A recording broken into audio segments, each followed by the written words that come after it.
ang puso ko ani. Pinungod dis tanan nga hinimo na ko ni nga kanta nga iyas Panginoon. Ang Ginoo hapit na mo balik, dininining kalibutan. Kitang tanan pagahukman sa atong mga kasalanan. Busa igsoon pa malandong na, sa mahal nga Diyos pag-ampo na. Ato na karon nga hinulsulan ang tanan natong kasalanan. Mga kahilayan pagalikayang ta, aron ang langit mao'y padulngan ta. Kay dito sa langit nagahulat ang Ginoo. O sa igsoon pamalandong na, sa mahal nga Diyos pag-ampo na.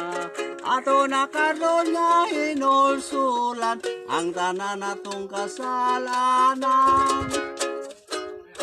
Mga kahilayan pagalikayan ta, aron ang langit mao'y padulngan ta.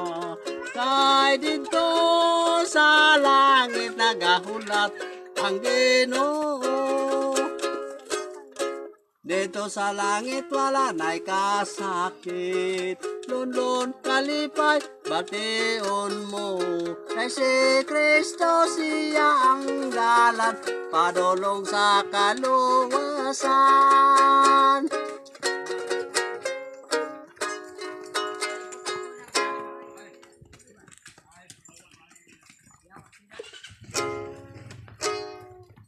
Bubid. Sige, kira ka bira. Ang nasodang Pilipina,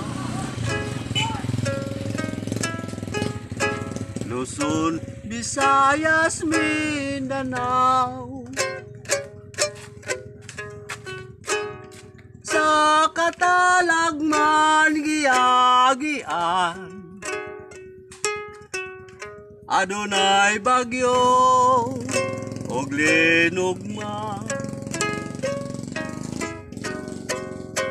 Aduna pa'y sakit nga gikahadlokan, coronavirus mao'y pangalan. Ang sakit nga gikahadlokan sa atong mga katawhan. Coronavirus ang pangalan, sa China kini nagagikan.